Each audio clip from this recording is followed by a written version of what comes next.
Good morning. Welcome to your Sunday service. Today, you will see what the beliefs and practices of the church are, what personal integrity is, and how it can be applied to your life. And then also, we're going to be taking a look at the basic thing that is needed to help anyone come to a solution regarding their problems. Now, let us begin with the reading of the Creed of the Church of Scientology. We of the church believe that all men of whatever race, color, or creed were created with equal rights, that all men have inalienable rights to their own religious practices and their performances, that all men have inalienable rights to their own lives, that all men have inalienable rights to their sanity, that all men have inalienable rights to their own defense, that all men have inalienable rights to conceive, choose, assist, or support their own organizations, churches, and governments, that all men have inalienable rights to think freely, to talk freely, to write freely, their own opinions, and to counter or utter or write upon the opinions of others, that all men have inalienable rights to the creation of their own kind, that the souls of men have the rights of men, that the study of the mind and the healing of mentally caused ills should not be alienated from religion or condoned in non-religious fields, and that no agency less than God has the power to suspend or set aside these rights, overtly or covertly. And we of the church believe that man is basically good, that he is seeking to survive, that his survival depends upon himself and upon his fellows and his attainment of brotherhood with the universe. And we of the church believe that the laws of God forbid man to destroy his own kind, to destroy the sanity of another, to destroy or enslave another's soul, to destroy or reduce the survival of one's companions or one's group. And we of the church believe that the spirit can be saved, and that the spirit alone may save or heal the body. Now, with having that look at the things which are inalienable rights to you as man, there are also things that you yourself can observe, and that is where personal integrity comes in. So let's see Personal Integrity by L. Ron Hubbard. What is true for you is what you have observed yourself. And when you lose that, you have lost everything. What is personal integrity? Personal integrity is knowing what you know. What you know is what you know.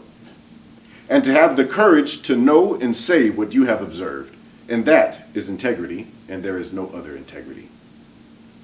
Of course, we can talk about honor, truth, all these things, these esoteric terms. But I think they'd all be covered very well if what we really observed was what we observed.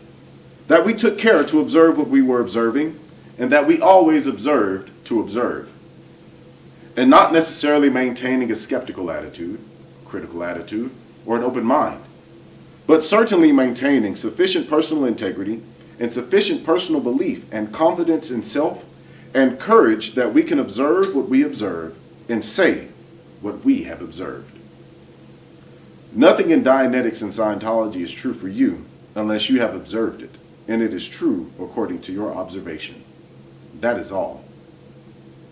Now, with you having the ability to observe, you can see things as they are.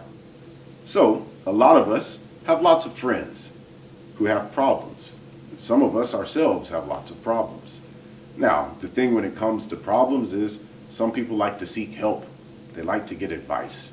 And some of us have become very stable people who can give people advice. But once we give those people the advice that is needed to solve their problems, sometimes they go away and they do something, but the problem is still there. There's one little factor that could be missing in the advice that you're giving to your friends to help them solve their problems. So, if you have paper and pencil, we're going to do a really cool exercise after this, and you'll see how you can help someone solve the problems that they have in life. So let's take a look at Confront and what L. Ron Hubbard has to say about it. Now, confront is the ability to face something very easily without flinching. Now, you can think of lots of things in which you can confront very easily. I know I can confront cake very easily. I like cake. I also know when I was younger, I could not confront dogs very easily that didn't belong to me. It's not something I could confront. So now you can think with what confronting is. Let's have a look at how confronting deals with problems. One can safely assume that there is always something about a situation the person can confront. This is a principle which forms the basis of a solution for many who are overwhelmed by their environment. For example, a social worker is visiting Mrs. O'Leary in her tenement. Mrs. O'Leary has a lot of problems, and she is telling them to the social worker. Her husband gets drunk all the time and never brings home any pay, and the furniture is all broken, and the children have no clothes, and it's impossible to keep the place clean and so forth. The social worker can really get somewhere if he can find something that can be confronted by the person he is trying to help and get him to actually do it. Although this sounds very simple and innocuous, it has fantastic workability. People working in the field of social work usually fail to simply adjudicate the problems involved in the situation and then do something about those problems that can have something done about them. And that somebody can confront to do something about them. So, as a net result, a social worker doesn't succeed because he never gives anybody anything they can do. The well-meaning social worker says, "What you want to do, Mrs. O'Leary, is clean this place up. Scrub it down from top to bottom. After all, we've given you soap.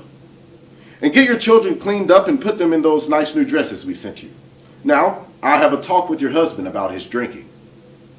At this point, even if Mrs. O'Leary would have cleaned up the whole place and put the children in clean clothes, she and the social worker part company violently. The social worker has just told Mrs. O'Leary something that she knows by experience cannot be done. Nobody can talk to her husband about his drinking. She doesn't think that even a full-scale attack by the United States Army could do anything about Mr. O'Leary's drinking. Nothing the social worker says or does from this point is going to have any effect on Mrs. O'Leary. Suppose, however, the social worker listened carefully to Mrs. O'Leary and then applied the principle of giving her something she could actually confront handily. He might have noticed that during her conversation, Mrs. O'Leary had emptied an ashtray for his cigarette. So he says to her, "I'll tell you what I would do. I would start on this thing a little bit at a time, and I would get the place cleaned up. Now, why don't you keep the ashtrays emptied?" She might even get angry with him. But when the social worker leaves, Mrs. O'Leary will go around empty the ashtrays.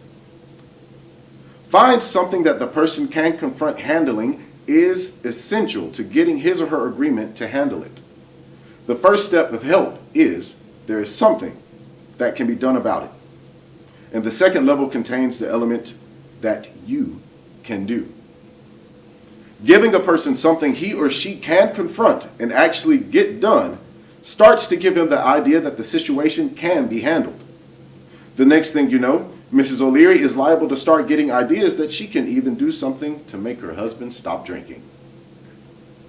This principle of giving a person something they can confront doing is fabulously useful in many areas. People often don't know how to get any further in life. They know they cannot make any improvement in life, that it is impossible to be any better at all. But using this datum, one could easily demonstrate even to a whole group that it is possible to get better. It would be done in the following manner. Start by advising the person you want to help. Okay? So now, at this point, if you have paper and pen, you can go along with this because this is something that you can actually do. And I'm going to pause after I give you each step so that you can actually do the step. So, you advise the person that you want to help them. Write down on a piece of paper, you're telling them this, write down on a piece of paper a short list of the problems in your life. So do that now. Write down on a piece of paper a short list of the problems that you have in your life.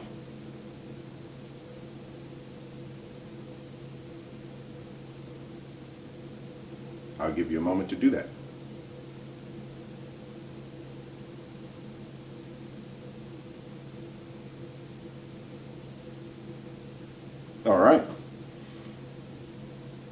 Now that you have done that, which one of those is the easiest for you to confront?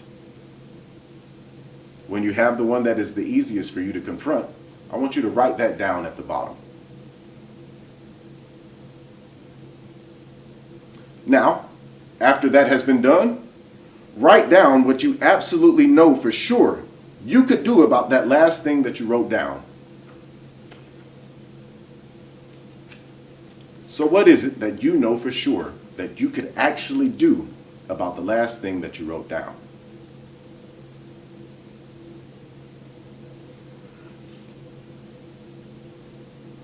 Now that you have all of this, I want you to look at what you've written down at the bottom of the page.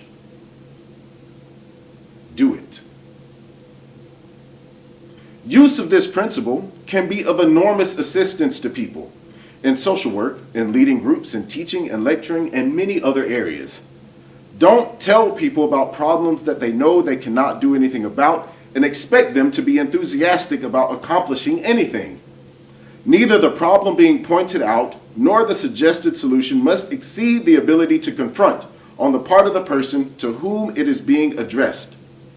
The easiest thing to relay is an idea, but the idea must not violate the potential to confront on the individual who is expected to execute it.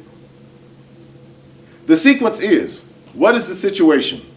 What part of the situation is potentially confrontable? And what part of the situation will somebody do something about? Most people stop giving advice because the advice they give is never followed. But if one followed the rules laid out here, he would be a very successful advisor. Since what the people are being asked to do is confrontable to them, they will be able to handle their problems and succeed at it. As a result, they will be able to see and confront more of their difficulties, and the above sequence can be repeated. A new review of the general situation will find that they have an improved idea of what is potentially confrontable against their problems. The only difficulty one can encounter is that sometimes they start moving with too great a confidence. And like a baby who has just learned how to walk, they go tearing across the room at high run. Unfortunately, they usually fall on their faces after the third step.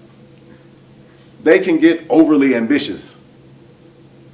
That has to be taken into consideration, and the person warned with, don't do any more than this right now. That's their warning. If you make it your business to 1, rapidly get an estimation of what a person thinks is wrong, and 2, find out which one of these points he can confront, and then 3, find out what he is going to do about that point which he thinks he can do, and then 4, get him to do it. And at that point, you become terribly insistent on the subject of getting that point done.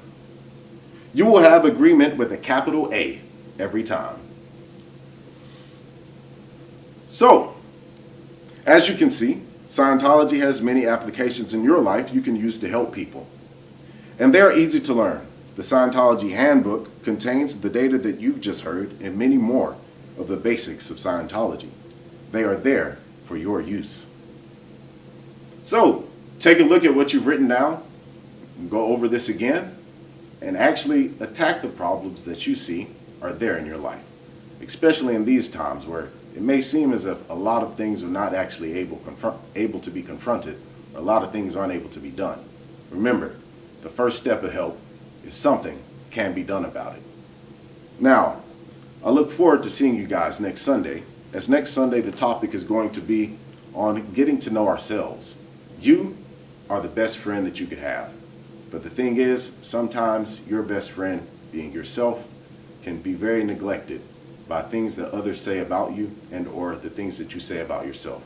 So we're going to go on a journey next Sunday to see what does it mean to be our own best friend and what can we do to improve our lots. So now, let us end Sunday service with the reading of the Scientology Prayer for Total Freedom. May the author of the universe enable all men to reach an understanding of their spiritual nature. May awareness and understanding of life expand so that all may come to know the author of the universe And may others also reach this understanding which brings total freedom. At this time, we think of those whose liberty is threatened, of those who have suffered imprisonment for their beliefs, of those who are enslaved or martyred, and for all those who are brutalized, trapped, or attacked. We pray that human rights will be preserved so that all people may believe and worship freely, so that freedom will once again be seen in our land. Freedom from war and poverty and want. Freedom to be, freedom to do, and freedom to have. Freedom to use and understand man's potential, a potential that is God-given and God-like. And freedom to achieve that understanding and awareness that is total freedom. May God let it be so. Thank you for coming to Sunday service. I look forward to seeing you next Sunday.